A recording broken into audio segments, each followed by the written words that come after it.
Gooseworx leaves us some really scary messages about the new episodes of the amazing digital circus. When she answers the questions, it gets really creepy, because while the characters are having fun in the digital circus, people's bodies in the real world are drying up and rotting. In the second episode, the main threat to our characters will be a multitude of bugs, and the third episode will be our most exciting episode yet. With each new episode, the amazing digital circus will get darker, and I found proof of all this.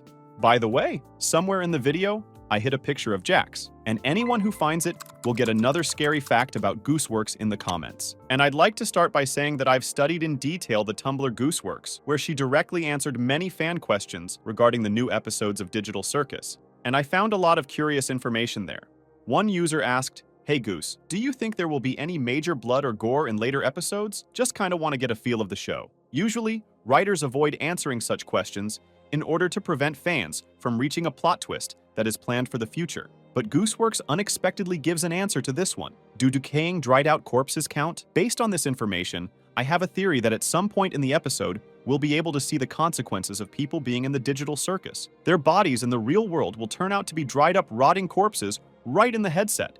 It also sounds logical that this is the fate that befalls all those who went insane and abstracted in the digital circus. Surely in the real world, someone will one day find the people trapped in the circus, or their bodies. Perhaps it will be the person who finds all the characters in the real world that will be their ticket home. My guess is that someone from the characters we know will make it out into the real world, but won't abandon the others, and will start helping all of their friends get out. Gooseworx also clearly mentioned earlier on Tumblr that digital circus is not suitable for younger audiences, because some moments will be very sad and unhappy and make us feel uncomfortable. This could also serve to confirm my previous theories that the show will gradually become more and more dark and dystopian for the characters trapped in a trap that poses a mortal danger to them, but looks like a fun, non-serious game. Let's move closer to the second episode. From the first episode, we got quite a few facts about the characters' attitudes towards bugs. Regatta said she's afraid of centipedes, as I think she's afraid of other insects too. Kinger mentioned the existence of his bug collection. Now turning to Tumblr, Gooseworx was asked, does Kinger actually have an interest in bugs?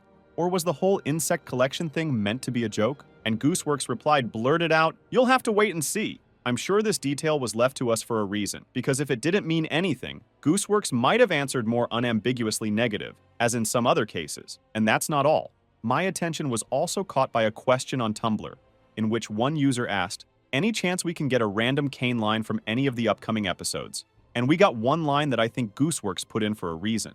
Zooble, look at this cool bee I drew. When Kane designs new objects, characters, and locations for adventures, he, like all decent production designers, most likely uses concept art. In addition, Kane can easily materialize anything he wants in the digital space of the circus. From this, the theory that our favorite characters will go on an adventure to Candy Canyon to fix the insect problem that will be the pests ruining the candy and the location. Earlier on the channel, I mentioned a theory from a subscriber of mine who suggested that the fudge monster would turn out to be the millipedes that Ragatha fears. Even though the fudge monster's head looks like a gloik queen, it could be a centipede underneath. By the way, if you want your theory to make it into the video too, post your guesses in the comments, because I always read everything you submit. These two theories fit perfectly in that Fudge Monster will turn out to be the insect lord of the candy pests in episode 2, and our heroes will be presented with the idea of wiping out the bugs from Candy Canyon by defeating a huge many-legged monster, the Fudge Monster himself. It's clear from Gooseworx's comments on Tumblr that she's most interested in the potential of Digital Circus as a very dark and dramatic story. Another question asked of Gooseworx was, and which episode are you most excited for to release? Gooseworx stated, I'm excited for episode 3. I believe that it is the third episode that will play a key role in revealing the main characters. In addition, in a previous video I said that we'd get an episode dedicated to other characters or even narrating events on behalf of other characters, and I suspect I've hit the mark. You ask, what exactly are we going to see there? I've found the answer to that question as well. Let's turn to another Tumblr post. Will Gangle be allowed to have happiness for more than a few minutes? There's a whole episode about that question. From this, I can deduce that the third episode will be, if not on Gangle's behalf, about what the world looks like through her eyes, and how exactly the masks of joy and sadness affect her emotional state.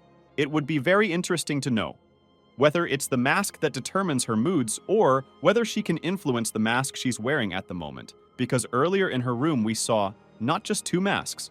She definitely has more. What do you think about that?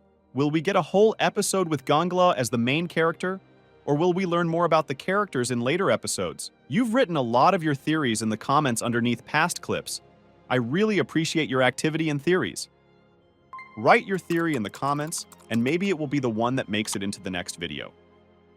A subscriber, who asked to be called Rebecca, wrote interesting theories under one of the previous videos, and today she is the one that makes it into the video. The subscriber shares her predictions that Jax will make a joke on Zooble in his own style at the beginning of the second episode, causing her to be mad at him for the rest of the episode. Kane will then introduce Candy Canyon to the characters and transport them there. I found the idea of the jelly crocodile, Gumagoo, being some sort of ticket taker for the characters a very interesting theory. After all, given all the circus-themed locations, Candy Canyon is quite similar to a kind of amusement park, where you first have to get a ticket. Then all the characters will meet Princess Lulilalu, and she will send the heroes off on an adventure. And if my theory is correct, the new assignment will involve exterminating insect pests. As a result of the investigation, the Fudge Monster will scare and capture Regatha. This sounds logical because, as I voiced earlier, Regatha has the most reason to fear the likely insect lord. Everyone else will have to engage the monster to save Regatha. But I don't think the monster, along with Regatha, will be found so quickly and easily by the characters. During the time the characters are searching for them, the Fudge Monster will torture Regatha with her deepest fears, which she may not be able to withstand. I have to hand it to you, Rebecca. The theory comes out very stock and interesting. Once the characters defeat the Fudge Monster and head to Regatha, from the stress and terror she'll have to endure, she'll either find herself already abstracted or abstracted right before our eyes. I think if this sad theory is correct, it would be more logical and interesting to show us the second option, the direct transformation of a human into a monster, namely the abstraction itself.